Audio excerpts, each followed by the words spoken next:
여러분 반갑습니다. 이지은입니다. 오늘은 이것이 개벽이다 세 번째 시간인데요.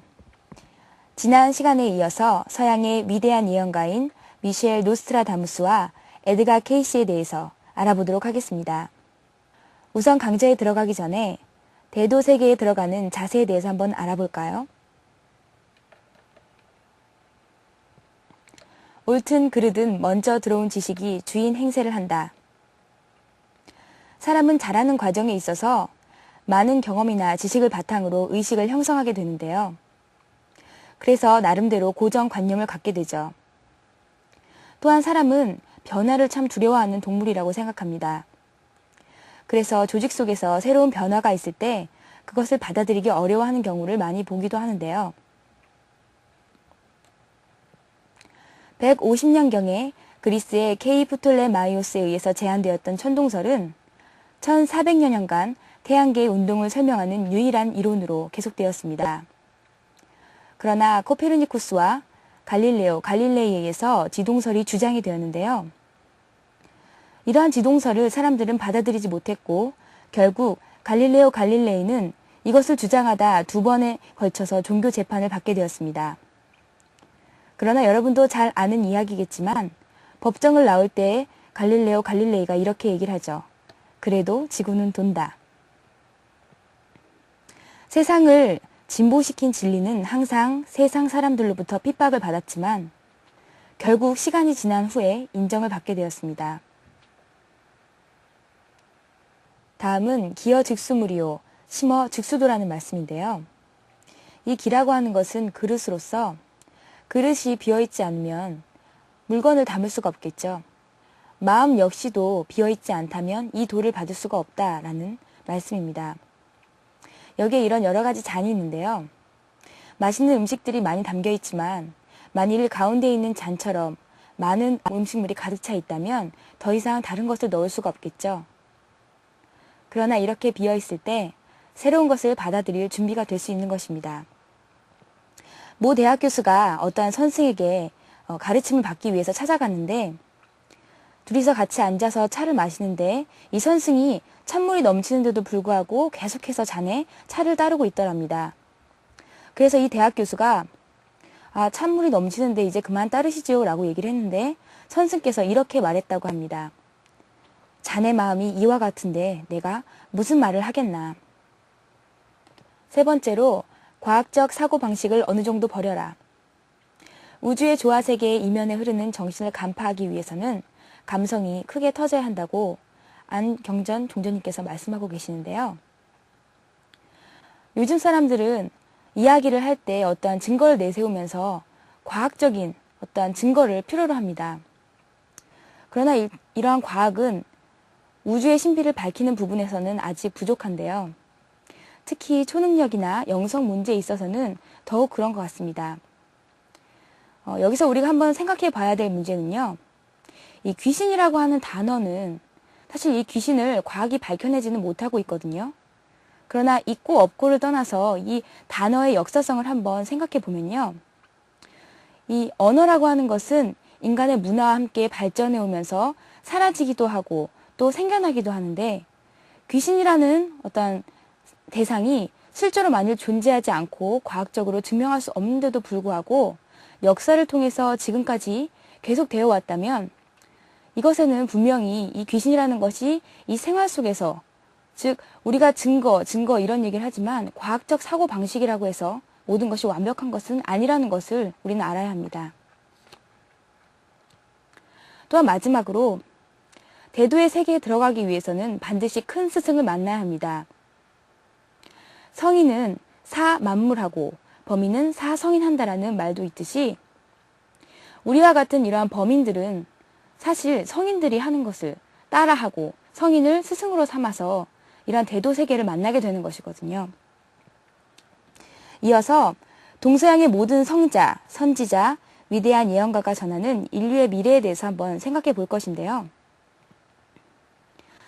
이러한 동서양의 예언가들은 인류의 미래에 대해서 많은 이야기들을 전해주고 있습니다. 예언이라고 하는 것은 미래의 일을 얘기하는 것이지만 과연 이들이 얘기하는 예언이 인류의 미래를 어느 정도 확실하게 이야기할 수 있을까요? 사전을 찾아보면 예언에 관해서 이렇게 나와 있습니다. 예언이란 어떤 특정 인간이 일시적으로 그의 인격성이 정지하고 신 또는 신명의 도구가 되어 신의 뜻을 민중에게 알리는 일이다. 즉 동서양의 성자와 예언가들은 바로 이 신의 뜻을 민중에게 알리는 역할을 하고 있고, 그래서 인류의 미래에 관한 여러 가지 이야기들을 해주고 있는 것입니다. 증산상제님께서는 세간에는 혹 내 일을 아는 자가 있어서 사람들이 모르는 앞세상의 운수를 왕왕 이와 같이 말하는 수가 있느니라 하고 말씀하셨는데요. 이와 같이 증산상제님께서도 상제님의 일을 미리 예견하는, 앞세상의 일을 예언하는 사람들이 있을 것이라는 말씀을 하고 계십니다. 다음은 동서양의 성자와 선지자, 예언가에 대해서 한번 알아보도록 하겠습니다. 앞에서 얘기했듯이 예언가들은 이 신께서 원하는 어떠한 미래에 대한 일들을 얘기를 하고 있는데요. 이 많은 예언가들이 공통적으로 도대체 무엇을 말하는가? 노스트라다무스, 에드가 케이시, 모이라 팀스, 스칼리온, 찰스 버리츠, 루스 몽고메리, 최수훈 대신사, 파티마의 예언, 김일부 대성사, 학승 타너스님, 북창 정염의 궁을가, 남사고의 격암유록, 신교 총화, 정감록. 이러한 동서양의 성자, 예언가들은 많은 예언들을 우리에게 전해주고 있는데요. 과연 이들이 말하고 있는 인류의 미래는 무엇일까요?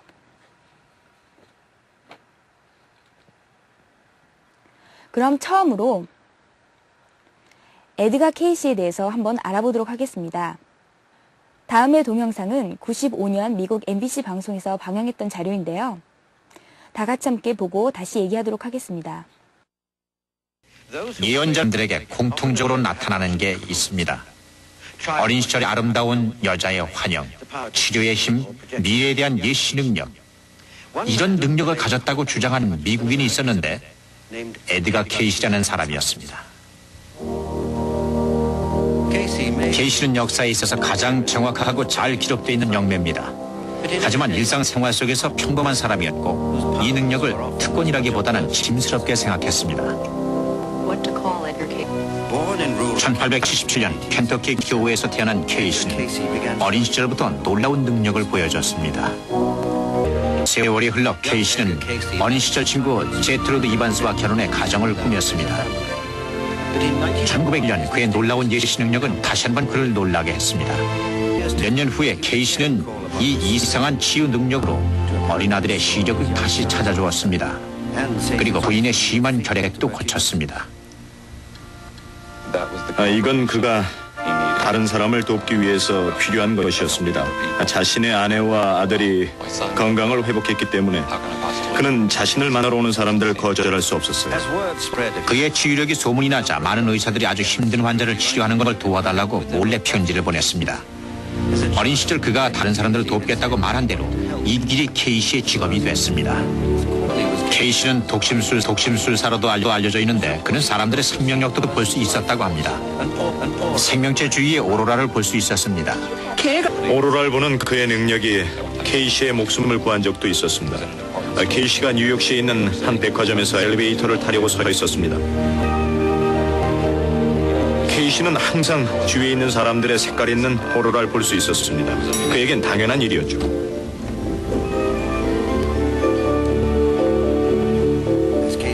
케이시가 이 얘기를 할 때 그는 산자와 죽은 자의 세계 사이에 서 있었던 것입니다. 엘리베이터 문이 열렸는데 케이시는 엘리베이터 안에 있는 사람들 둘레에 색깔 있는 오로라가 보이지 않는다는 걸 알았습니다. 내려가요. 그는 엘리베이터에 타선 안 된다고 생각했습니다. 그 엘리베이터는 케이블이 끊어져서 타고 있던 사람들이 모두 죽었습니다. 케이시는 전 우주적인 정신과 교류할 수 있었어요. 또 그는 모든 사람이 하나로 연결돼 있는 의식의 세계와도 교류할 수 있었죠. 케이시한테 세상에서 일어났던 일은 모두 기억되는데 그건 성능 좋은 라디오 수신자가 전파를 잘 잡아내는 것과 같은 것이었죠. 미국의 서부 지역에서 땅이 갈라질 것이고 일본의 대부분은 틀림없이 바다에 가라앉는다. 또한 케이시가 보았던 많은 환영은 지구의 자기장이 거꾸로 되면서 일어나는 극이동을 포함한 20세기 말의 지구의 대격변에 대한 것이었습니다. 극의 이동이 있을 것이다. 그래서 지금의 매우 추운 지역이 열대 지역으로 바뀔 것이다. 미국의 오데오가 멕시코만으로 직접 흘러들어가고 전체적으로 해안선이 변할 정도로 굉장한 변화를 지적하는 예언도 있었습니다.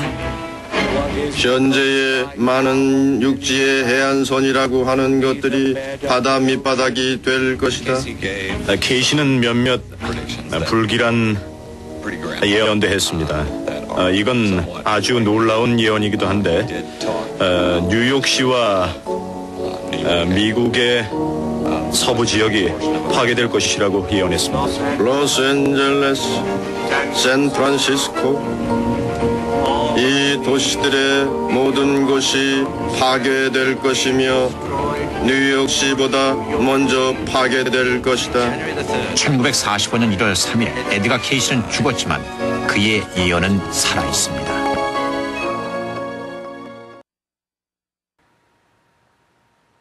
에드가 케이시는 1877년에서 1945년까지 살았던 미국이 낳은 20세기의 가장 위대한 예언가였습니다. 동영상 자료를 통해서 다음과 같은 그 예언의 핵심 내용에 대해서 한번 정리를 해보도록 하겠습니다. 에드가 케이시는 아주 특이하게도 최면 상태에서 예언을 했다고 합니다. 잠을 자면서 입을 중얼거리면서 예언의 말들을 했고 그 얘기를 적어서 지금까지 기록해서 보관하고 있다고 합니다. 두 번째로 그는 전 우주적 정신과 교류를 했는데요.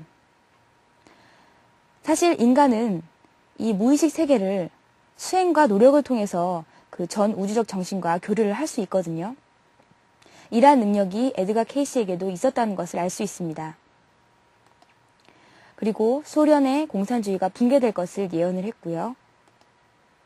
또한 극이동, 그리고 자기장이 거꾸로 될 것이다 라는 이야기를 하고 있습니다.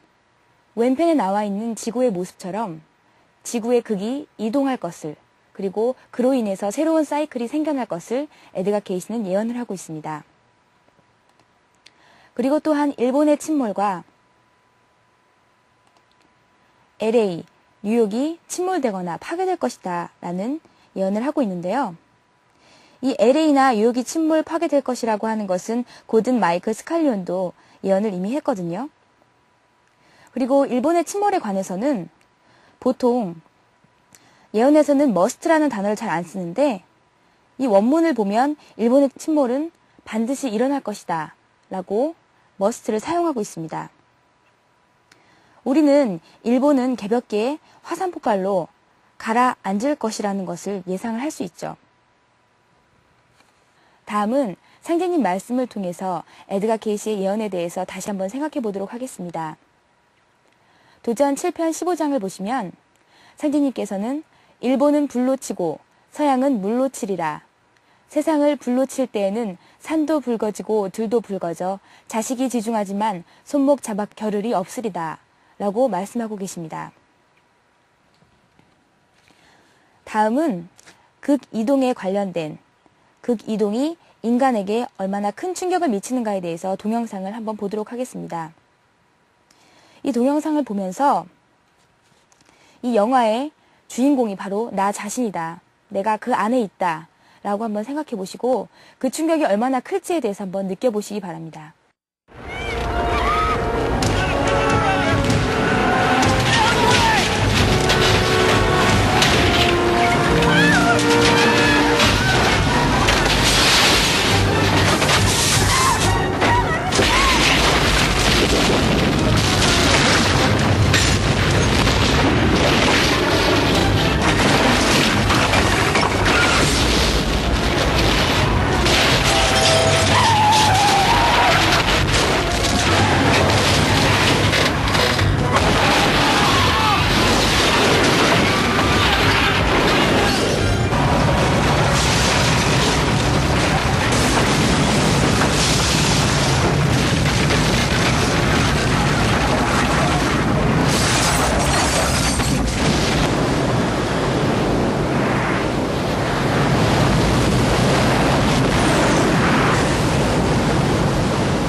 영화 잘 보셨나요?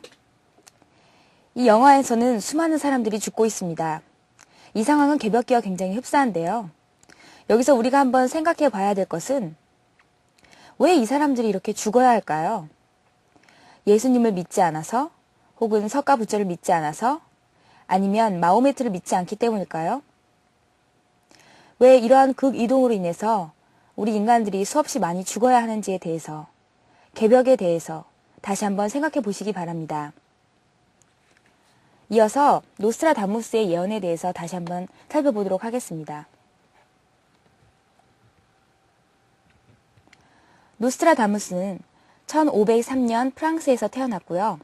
어린 시절부터 의학과 철학, 점성학에 정통하였습니다. 1547년에 남프랑스의 살롱이란 마을에서 자신이 비밀의 방이라 불렀던 컴컴한 서가에서 스스로 미래로 가는 통로라고 이름 붙인 검은 거울을 통해 하늘의 소리를 들으며 백시선을 지필하기 시작했습니다. 그는 친구들에게 이 백시선이라는 책 속에 세계의 미래가 모두 담겨 있다고 이야기했는데요. 그럼 미국 MBC 방송에서 방영했던 노스트라다무스에 관한 영상물을 시청하도록 하겠습니다.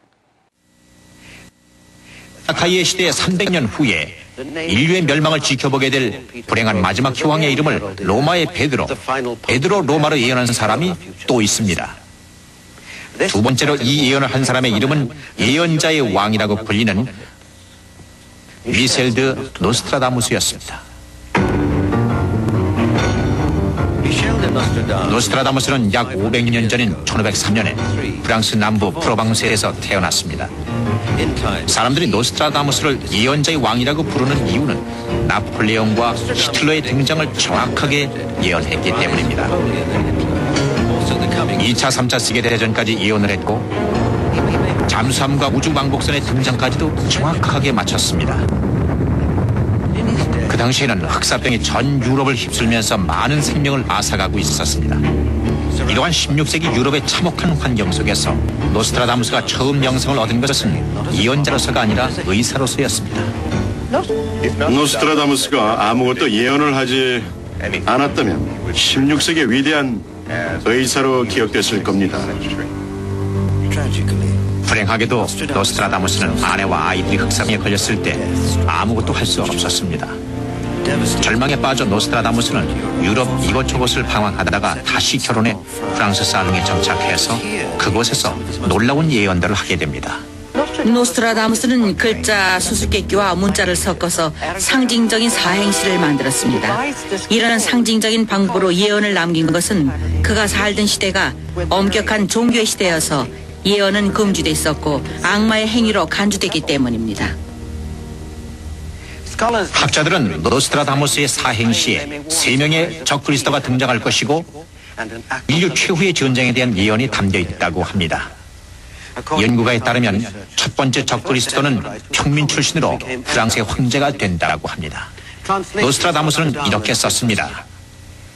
이 사람은 이태리 근처에서 태어날 것이며 황제라기보단 전쟁의 토살자가 될 것이다고 예언했습니다. 이름도 지어졌는데 파운네라론 또는 나파란 흐와였습니다. 나폴레옹은 노스트라다무스가 예언한 3명 중 첫 번째 적그리스도였습니다. 3명의 적그리스도는 우리를 최후의 아마겟돈 전쟁으로 몰아넣을 것이라고 예언했습니다. 노스트라다무스는 몇백 년 후의 미래의 세계에 두 번째 적그리스도가 나타날 것이라고 예언했습니다. 이 인물에 대해 그는 이렇게 썼습니다. 서부 유럽의 깊숙한 곳에서 가난한 부모에게 태어나 그는 연설로 대중들을 선동할 것이다. 노스트라다무스는 이 인물에도 이름을 지어줬습니다. 노스트라다무스의 두 번째 적그리스도는 아돌프 히틀러였습니다. 히틀러에 대한 사행시 중에 놀라운 게 하나 있습니다. 노스트라다무스는 히스터라는 단어를 사용했는데 이건 명백하게 철자 게임에선 히스터를 히틀러로 바꿀 수 있을 뿐만 아니라 히틀러가 자라난 다뉴브강 유역에서 쓰던 히틀러를 의미하는 고라는 사실입니다. 노스트라다무스는 또한 나치를 상징하는 꺾어진 십자가에 대해서도 예언했습니다.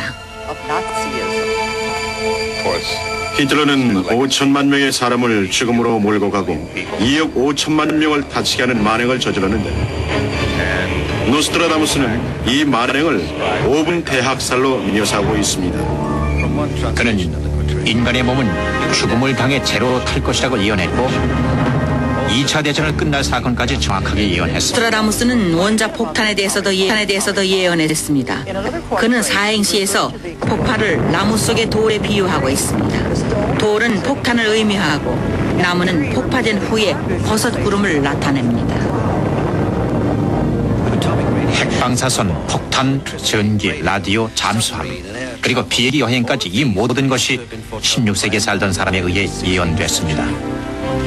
이상하게도 노스트라다무스는 마치 20세기가 훤히 보이는 것처럼 우리 시대에 대해서 많은 걸 예언하고 있습니다. 또한 노스트라다무스는 흑사병 같은 무서운 전염병이 20세기의 마지막 10년의 후반기에 전 세계를 휩쓸 것이라고 예언했습니다. 병으로 인류의 3분의 2가 죽음을 당할 것이고 교회의 성직자들도 떼죽음을 당할 것이라고 말했습니다. 노스트라다무스가 본 1990년대의 환영은 단지 전염병으로만 시작된 것이 아니었습니다. 그는 이 시대에 세 번째 적그리스도가 등장할 것이라고 예언했습니다. 세 번째이자 마지막 적그리스도는 수수께끼 같은 이름을 가진 인물입니다. 마부스, MABUS. 예언을 했습니다. 노스트라다무스는 지구의 대지각 변동에 대해서도 예언을 했는데 몇 개월 동안 두 번의 갑작스러운 지각 변동이나 혹은 서서히 진행되는 지각 변동으로 전 문명이 침식당하고 황폐화될 것이라고 했습니다. 우리 시대에 대한 경고. 노스트라다무스는 말합니다. 1999년 7번째 달에 하늘에서 공포의 대왕이 내려와 징기스칸을 부활시켜 전쟁 전과 후의 세상을 다스릴 것이다. 지금까지 노스트라다무스에 관한 영상물을 시청하셨는데요. 이 노스트라다무스는 흑사병으로 이 부인과 자식을 잃게 되고 남은 아들 세자를 굉장히 사랑했다고 합니다. 그래서 이 아들에게 보내는 편지에서 앞으로 일어날 미래의 일들을 많이 얘기해 주었는데요. 당시는 종교적으로 이렇게 예언을 할 수 있는 상황이 아니었기 때문에 노스트라다무스의 예언이라고 하는 것은 시처럼 이렇게 비밀스럽게 내용들이 정확하게 구체적으로 드러나지 않은 상태에서 전해졌다고 합니다. 이 영상물에서 나온 내용을 좀 정리해보면요. 노스트라다무스는 첫 번째 적 그리스도를 나폴레옹이라고 예언을 했고 두 번째 적 그리스도는 히틀러, 세 번째는 마부스라고 했는데요. 또한 우주 왕복선과 잠수함, 핵폭탄이 있을 것이다 라는 예언을 하였습니다. 여기서 또 중요한 예언이 있는데요. 괴질병으로 인류의 3분의 2가 사망하게 될 것이다 라는 이야기를 했다는 것입니다. 증산 상제님께서도 이 개벽기에 살아날 사람의 수를 100조 1손이라 하시고 100명에 1명 정도 살아난다 이렇게 이야기하셨는데요. 또한 병겁이 일어날 것이다. 그리고 병겁으로 끝판을 막는다 이런 말씀을 하셨는데 노스트라다무스도 이 괴질이 일어나서 인류의 3분의 2가 사망할 것이라고 예언하고 있습니다. 또한 교회의 성직자들이 떼죽음을 당한다 이런 이야기들을 했고요. 6개월 동안 지각의 대변동이 일어날 것이다. 그래서 우리가 첫 번째 시간과 두 번째 시간에 걸쳐서 이 지축의 이동, 지축이 정북, 정남으로 바로 서는 것에 대해서 이야기를 했는데요. 노스트라다무스도 이에 관해서 예언을 하고 있습니다. 그리고 1999년 7월 공포의 대왕이 내려온다. 이 예언에 대해서는 뒤에서 다시 한번 살펴보도록 하겠습니다. 그는 아들에게 보내는 편지에서 다음과 같은 글을 썼습니다. 위대하시고 영원한 하느님은 변혁을 완수하기 위하여 오실 것이다. 천체는 그 운행을 다시 시작할 것이며 지구를 견고하고 안정케 하는 뛰어난 회전운동은 영원히 그 축 위에 기울어진 채로 있지는 않을 것이다. 그것은 하느님의 의지대로 완수될 것이다. 이 편지 내용에서 우리가 살펴봐야 될 것은요. 위대하시고 영원한 하느님이다 라고 이야기하고 있습니다. 즉 노스트라다무스는 예수님도 아니고 어떠한 다른 구세주도 아닌 하느님이라고 이야기하고 있고요. 그리고 이 하느님이 변혁을 완수하시기 위하여 이 땅으로 오신다. 지상에 강세하신 것을 예언하고 있습니다. 그리고 천체는 그 운행을 다시 시작할 것이고 또한 기울어진 축은 그대로 있지 않고 바로 서게 될 것을 예언하고 있습니다. 노스트라다무스 예언 중에서요, 사람들이 이해하지 못하는 좀 어려운 예언들이 두 가지 있는데요. 오늘은 그 두 가지 예언에 대해서 살펴보고 마치려고 합니다. 먼저 첫 번째는 노스트라다무스의 레이포즈에 관련된 예언입니다. 떠나라 떠나라 모두 주네부를 떠나라. 황금의 사투르누스가 쇠로 변하리라. 레이포즈에 반대하는 자는 모두 절멸되리라. 그 전에 하늘은 징조를 보이리라. 이 예언 말씀을 보고 한 번에 이해하기는 좀 어려운 것 같죠? 역시 이 안에 우주의 비밀을 숨겨놓은 것 같습니다. 그러면 첫 번째 줄부터 하나하나 차례로 설명을 한번 해볼까요? 첫 번째 줄에 나온 떠나라 떠나라 모두 주네부를 떠나라에서 이 주네부라고 하는 것은 스위스의 제네바를 의미하는데요. 결국 인구가 집중되어져 있는 대도시에 큰 희생자가 있을 것이다 라는 이야기를 하는 것이고요. 두 번째로 황금의 사투르누스가 쇠로 변하리라 이렇게 이야기했는데요. 이 부분은 해석하기 어려운 부분 중에 하나입니다. 동양의 역철학을 모르면 풀 수 없거든요.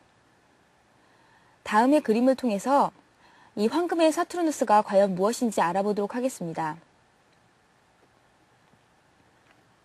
이미 살펴본 바와 같이 이 오행이라고 하는 것이 바로 봄, 여름, 가을, 겨울을 상징하는 이러한 기운을 가지고 있습니다. 겨울은 수 기운으로 나타나고요. 봄은 목 기운, 여름은 화 기운, 그리고 가을은 금 기운으로 존재합니다. 이 겨울에서 봄으로 갈 때, 겨울에서 이렇게 굳어진 우주의 어떤 빙하기가 깨어나서 선천개벽을 통해서 봄이 되면서 새로운 만물이 탄생할 때, 이때는 수, 생, 목이라고 하여서 이 물이라고 하는 것이 사실 나무에 어떤 영양분을 주고 또 이 물을 통해서 나무가 성장하는 것처럼 살 기운을 붙여주거든요. 그래서 이것을 생이라고 해서 수, 생, 목이라고 하고요. 또 봄에서 여름으로 넘어갈 때를 보면 목, 생, 화라고 해서 마치 장작개비가 불 속에서 타서 불을 더 활활 잘 타오르게 하는 것처럼 이 불의 기운을 생하게 하거든요. 그래서 이 목생화라는 것으로 이 생을 쓰고 있고요. 그런데 이 여름에서 가을로 넘어갈 때는 어떠한가?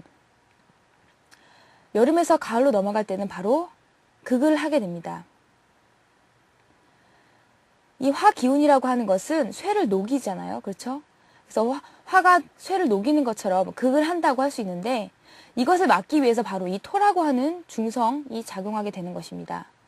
그래서 이 토가 가운데서 화의 기운을 막고 또 금으로 연결될 수 있도록 여름에서 가을로 넘어갈 수 있도록 생의 작용을 해주거든요. 그래서 화생토, 토생금으로 여름에서 가을로 넘어갈 수 있게 해주는 것입니다. 그런데 이때 이 하추 교역기 때 작용을 하는 이 토의 기운, 이 토를 상징하는 것이 바로 이 황금 색깔이거든요. 그래서 여기서 말하고 있는 황금의 사투르누스라고 하는 것은 바로 여름과 가을로 넘어가는 이 하추 교역기에 이 토의 작용을 의미합니다. 이 여름과 가을로 넘어가는 하추 교역기가 되면 토의 기운을 가지고 우리의 하나님이신 상제님께서 이 땅으로 오시게 됩니다. 그래서 이 토의 기운을 통해서 여름의 극작용을 막고 가을로 넘어갈 수 있다. 이것을 황금의 사투르누스가 쇠로 변하리라 이렇게 표현하고 있는 것입니다. 세 번째로 레이포즈에 반대하는 자는 모두 절멸되리라 이렇게 얘기하는데요. 모두 절멸되리라 라는 표현에서 우리는 선한 자나 악한 자나 혹은 어떠한 종교를 믿고 있든지 어떠한 세상에 살든지 어떠한 국가에 살든지 상관없이 모두 절멸할 것이다 라는 것을 알 수 있습니다. 그렇다면 이 레이포즈라고 하는 것이 무엇일까요? 레이포즈는 바로 여름에서 가을로 넘어갈 때 바로 추수를 할 수 있는 가을의 기운, 그 추수하는 기운, 그 숙살 기운을 레이포즈라고 이야기합니다. 이 우주의 변화 원리를 보면 봄, 여름, 가을, 겨울이라고 하는 4개의 축을 바탕으로 해서 생장, 염장을 반복하고 있거든요. 그런데 봄과 여름을 보면 이 만물을 생성시키는 양의 작용을 하는 것을 알 수 있고요. 가을과 겨울을 보면 이 양 작용을 수렴해서 통일하고 조화를 일으키는, 그래서 열매를 맺는 그러한 작용을 하는 것을 알 수 있습니다.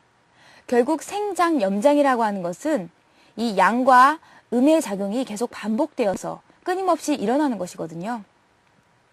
그래서 살고 죽이는 것, 살리고 죽이는 것이 바로 이 우주가 사계절을 보내는 그 핵심 내용이라고 할 수 있습니다. 네 번째로 그 전에 하늘은 징조를 보이리라 이렇게 이야기했는데 상제님께서도 나의 운수는 밖에서 안으로 우겨두는 운수니 잘 살피라 이렇게 말씀하셨거든요. 사실 여러분들이 요즘에 뉴스라든가 아침에 신문만 잘 보신다고 하더라도 개벽에 전조로서 여러 가지 사건들이 일어나고 있구나라고 하는 것을 이미 알고 계실 것입니다. 또한 무서운 전쟁이 서양에서 준비되면 다음 해에 돌림병이 찾아오리라 이렇게 얘기하고 있는데요. 우리가 잘 알고 있는 사스도 이라크 전쟁 이후에 사실 생겨났잖아요. 근데 이것보다도 더 큰 전쟁이 준비되고 있습니다. 개벽에 있어서 개벽의 현상은 크게 세 가지로 나타나게 되는데요. 첫 번째는 남북 상씨름이고 두 번째는 이름 모를 괴질 그리고 세 번째는 지축이 바로 서는 현상입니다. 첫 번째 남북 상씨름이라고 하는 것은 이 상씨름이 결국 전쟁을 의미하는 것이거든요. 그래서 외국에서 여러 가지 설문조사들을 많이 하고 있는데요. 유난히 우리나라에서만 전쟁은 일어나지 않을 것이다 라고 얘기하고 있다고 합니다. 그리고 두 번째로 이름 모를 괴질에 대해서는 사스가 우리나라에 처음 들어왔을 때 그 보건국에서 이렇게 얘기를 했었거든요. 앞으로 이 괴질과 같은 큰 병들이 계속 들어오게 될 텐데 그 이름을 괴질 1, 괴질 2라고 붙여야 할지 참 걱정이다 이렇게 이야기를 했습니다. 그래서 앞으로도 이러한 이름 모를 괴질과 같은 병겁의 현상이 일어날 것이다 라는 것을 알 수 있고요. 그리고 세 번째로 우리가 지금까지 공부해왔던 지축이 바로 서는 현상 이러한 것이 바로 개벽의 세 가지 현상인데요. 노스트라다무스의 예언을 통해서 이러한 것을 실제로 예언을 했구나라는 것을 확인할 수 있겠죠. 상제님께서는 내가 동서양 싸움을 붙여 기울어진 판을 바로잡으려 하였으나 워낙 짝이 틀려 겨루기 어려움으로 병으로서 판을 고르게 되느니라. 또 말씀하시기를 나는 병난이 크니라. 동서양의 전쟁은 병으로서 판을 고르리라 이렇게 말씀을 하셨습니다. 마지막인데요. 바로 많은 사람들이 노스트라다무스의 예언이 틀렸다라고 이야기했던 바로 그 종말론에 관련된 해석입니다. 노낭트 네프라고 하는 말은요. 이 프랑스어는 99라고 해석을 하고 있지만 사실은 99가 아니라 90의 9라는 뜻입니다. 그래서 우리가 알고 있는 그 종말의 날짜 1999년 7월에서 이 1999라고 하는 것을 제대로 해석해보면 1900 그리고 99, 7의 달 이렇게 풀어서 설명할 수 있습니다. 여기서 우리가 주의 깊게 볼 수 있는 것은 바로 반복되고 있는 9라는 숫자와 7이라는 숫자인데요. 이 옆에 그림을 통해서 9라는 숫자와 7이라는 숫자의 의미에 대해서 다시 한번 생각해 보도록 하겠습니다. 이 수, 목, 화, 토, 금이라고 하는 그 기운을 상징하는 수, 이 상을 보여주는 수를 바로 상수라고 하는데요. 이 겨울의 기운, 수의 기운을 상징하는 것을 바로 1, 6, 수라고 이야기하고요. 목의 기운을 상징하는 것을 3, 8, 목, 그리고 화의 기운을 상징하는 것을 2, 7, 화, 토의 기운은 5, 10, 토, 금은 4, 9, 금이라고 이렇게 얘기를 합니다. 여기서 이 구라고 하는 것은 여기서 보시다시피 가을의 수이면서 작용의 끝수라고 할 수 있습니다. 또한 분열의 최후의 수이고요. 또한 여기서 7이라고 하는 것은 화라고 하는 여름을 상징하는 수이면서 성장 과정이 마무리되는 그 분열의 끝 과정을 이야기하고 있습니다. 그래서 이 7과 9라는 숫자를 통해서 우리가 무엇을 알 수 있느냐? 바로 여름에서 가을로 넘어가는 우주의 하추 교역기가 올 것이다 라는 것을 알 수 있습니다. 그래서 노스트라다무스가 예언한 어떤 종말의 날짜는 구체적으로 1999년 7월이 아니라 이렇게 7과 9라는 상수를 통해서 이루어진 여름에서 가을로 넘어가는 우주의 하추 교역기를 상징하고 있는 것입니다. 그리고 이때 하늘에서 공포의 대왕이 내려오리라 이렇게 얘기하고 있습니다. 이 공포의 대왕은요, 앞에서 이미 살펴본 그 황금의 사투르누스, 이 황금의 사투르누스를 의미하고요. 이 우주의 숙사 기운을 타고 내려오는 그 심판의 주제자, 어떤 한 분을 의미하고 있습니다. 그리고 그 밑에 앙골무아 대왕이 나오는데요. 공포의 대왕이 이 가을 기운을 타고 내려와서 추수를 하는 분이라면 앙골무아 대왕은 이 후천으로 넘어가는, 새 세상으로 넘어가는 데 있어서 사람들을 살리는 분. 그래서 많은 연구가들은 이 앙골무아라고 하는 것을 몽골리아스라는 단어의 철자를 바꾼 것으로 생각하고 아마 몽골로이드계의 인이지 않을까라고 풀이하고 있습니다. 우리는 이 말 속에서 세계의 문명의 씨를 뿌린 정통 종주 민족이 미래의 새 역사 창조의 주역으로 등장케 된다라는 의미를 알 수 있겠습니다. 그리고 마지막으로 화성을 전후로 행복하게 지배하리라 이렇게 말하고 있는데요. 화성이라고 하는 것은 화라고 하는 불기운을 상징하기도 하지만 또한 전쟁을 상징하기도 합니다. 그래서 상제님께서 이미 천지 공사를 통해서 개벽에 3가지 사건이 일어날 것을 말씀하셨는데 그 3가지 사건 중에 하나인 바로 전쟁. 전쟁이 일어나서 이 개벽이 지난 후에는 바로 행복한 세상이 지상에 열릴 것이다 라는 말씀을 하셨다는 것을 이해할 수 있습니다. 오늘 강의는 여기까지입니다. 이번 시간에는 동서양의 예언가 중 서양의 위대한 예언가인 에드가 케이시와 노스트라다무스의 예언을 통해 개벽 소식을 알아보았습니다.